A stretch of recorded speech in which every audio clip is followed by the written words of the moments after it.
potensi untuk ada eskalasi terbuka, konflik terbuka itu ada di hadapan mata kita. Laut Cina Selatan ini merupakan daerah yang penting. Jadi itu merupakan fokus dari pemerintahan Bapak Prabowo ke depan. Tapi tidak cuma itu tentunya. Bagaimana caranya untuk bisa meningkatkan anggaran untuk alutsista dan juga pertahanan tersebut. Kita harus perbesar kue ekonominya. Makanya Bapak Prabowo ingin melanjutkan hilirisasi di berbagai sektor ekonomi untuk membesarkan kue ekonomi di negara kita. Ingin meningkatkan kapasitas SDM dari masyarakat kita, dari generasi muda kita. Ingin menghilirisasi digital, bukan hanya sektor-sektor sumber daya. Artinya cyber defense dan lain sebagainya juga menjadi fokus kita. Jadi banyak sekali visi misi yang bisa dicermati oleh masyarakat, tapi intinya adalah kepemimpinan. Masyarakat kita butuh pemimpin sekarang yang bisa mengambil keputusan di masa sulit di bawah tekanan. Dan itu adalah yang Pak Prabowo tawarkan. Iya, baik. Saya minta tanggapan dari panelis soal kesejahteraan prajurit. Tukin yang diharapkan bisa naik, urusan sandang, pangan, papan gitu. Adakah para panelis melihat memang satu capres yang seakan-akan bisa menawarkan sesuatu yang realistis dan menuju ke kesejahteraan prajurit yang diharapkan? Prof. Ikrar, silakan.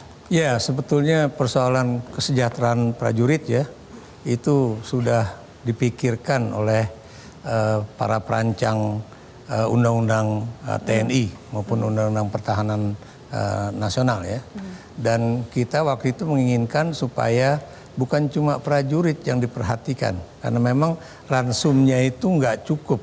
Anda bisa bayangkan bagaimana mempertahankan Indonesia kalau mereka dari uang lauk pauknya itu cuma bisa beli Indomie atau Supermie. Jadi masuk akal kritik yang tadi disampaikan oleh Mas Farhan bahwa beli alat secanggih apapun tapi kalau prajuritnya lapar dan sakit-sakitan juga nggak bisa. Iya, bukan cuma lapar, tapi juga kurang gizi dan kurang protein ya. Jadi ini yang juga harus diperhatikan ya. Dulu Pak Yono ketika menjadi Menteri Pertahanan juga mengatakan hal itu ya. Bagaimana uang lauk pauk atau uang misalnya ketika mereka sedang bertugas ya di Papua misalnya yang harga barang-barangnya lebih mahal ya, dan mencari barang-barang juga susah ya. Ini teman-teman Jakarta mungkin nggak tahu ya, saya yang sering ke Papua waktu itu kadang-kadang tentara-tentara kita sampai nanya, Mas ada air apa enggak gitu kan. Miris ya berarti iya, kondisinya. Saya bilang saya nggak punya air, saya punya pisang, boleh deh Mas pisang gitu. Karena apa? Karena memang medannya itu begitu sulit, begitu parah, penduduknya juga sedikit ya. Itu. Dan kemudian ini juga untuk keluarga.